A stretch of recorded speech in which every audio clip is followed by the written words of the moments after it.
Welcome to The Explainer. Today, we're pulling back the curtain on a hidden global conflict. We're about to meet the most powerful, sophisticated, and frankly, dangerous government hacking teams on the planet. These are the elite digital armies that are shaping our world. Okay, first things first, let's get a key term down. Advanced Persistent Threat, or APT. Now, these aren't your stereotypical lone hackers in a dark room. No way. We are talking about state-sponsored groups with basically unlimited resources, money, people, and most importantly, patience. They can spend years focused on a single target, operating on a level that independent hackers could only dream of.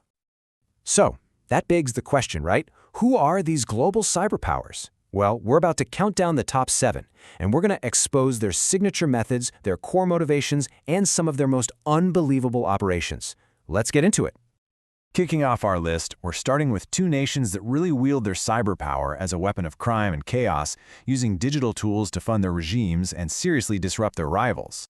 Coming in at number 7 is North Korea. And let me tell you, in the world of nation-state hacking, they are a total wild card, driven by motives that are completely different from any other country on this list.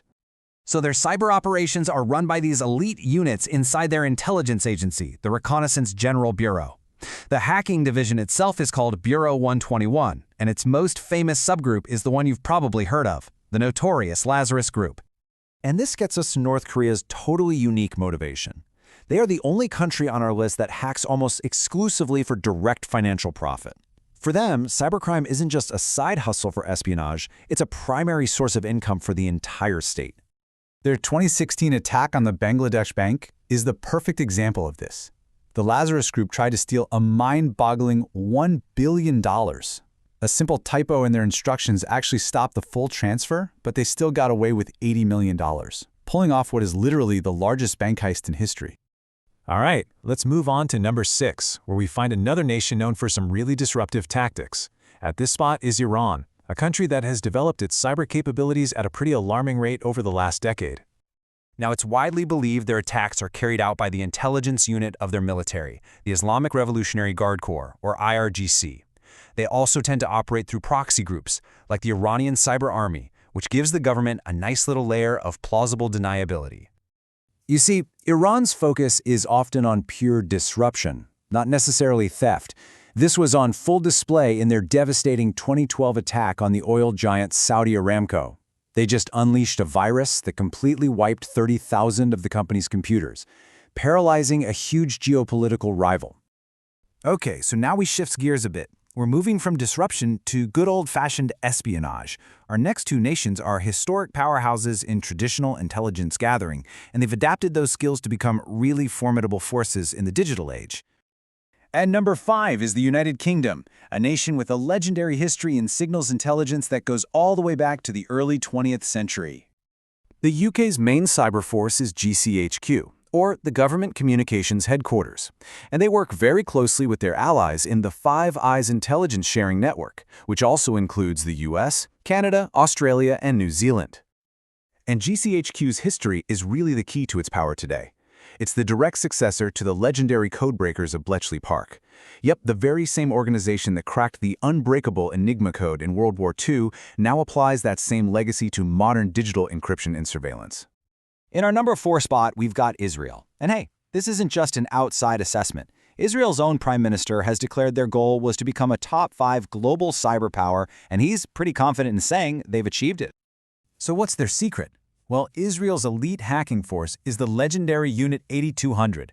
It's part of their military, and it recruits the top 1% of talent from the country's mandatory service, turning them into highly capable hackers in just a few months.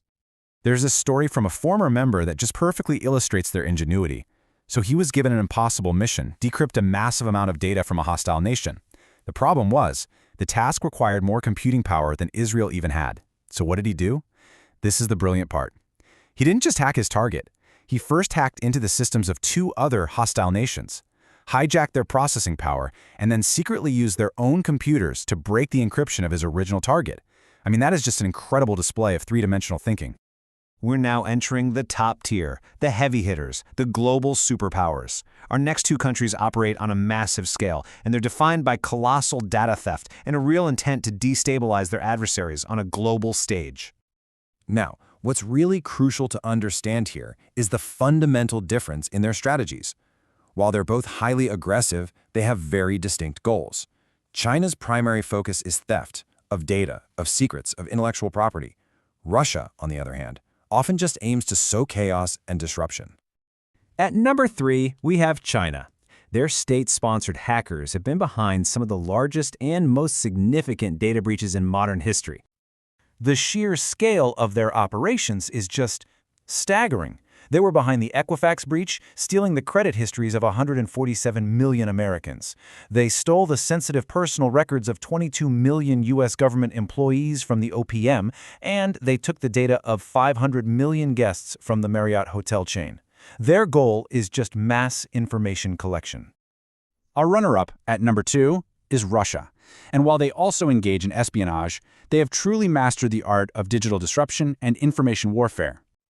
Their most damaging attack to date was probably the NotPetya virus in 2017. Now, it was supposedly aimed at Ukraine, but it spread globally. In Ukraine, it ripped the country's digital infrastructure to shreds, taking down banks, government offices, hospitals, even ATMs. Because of its crippling effect on a nation's core functions, many consider it the first true act of cyber war. And that brings us to the top of our list. It's time to reveal the country with the most advanced, best funded, and most deeply integrated cyber capabilities on the entire planet. In the top spot is the United States. And honestly, this is no surprise. They've been in this game since day one. The U.S. Department of Defense created ARPANET, which was the network that eventually became the Internet. Their history here runs deep. But what truly sets the U.S. apart is its doctrine. You see, American cyber power isn't just for defense or espionage. It is a fully integrated part of its offensive military machine. Every single branch of the military, the Army, Navy, Air Force, and Marines, has its own cyber command, trained to hack enemy networks and strike, just like they did in Operation Glowing Symphony, to completely dismantle ISIS's online media operations. So as this countdown shows, nation-state hacking isn't a one-size-fits-all kind of thing. The motivations are incredibly diverse, and they directly shape the tactics. From North Korea's digital bank heists for cash, all the way to the United States' fully integrated military cyber warfare. And this leaves us with a really critical final question. As the battlefield shifts from the physical world to the digital one, the old rules of engagement are quickly becoming obsolete.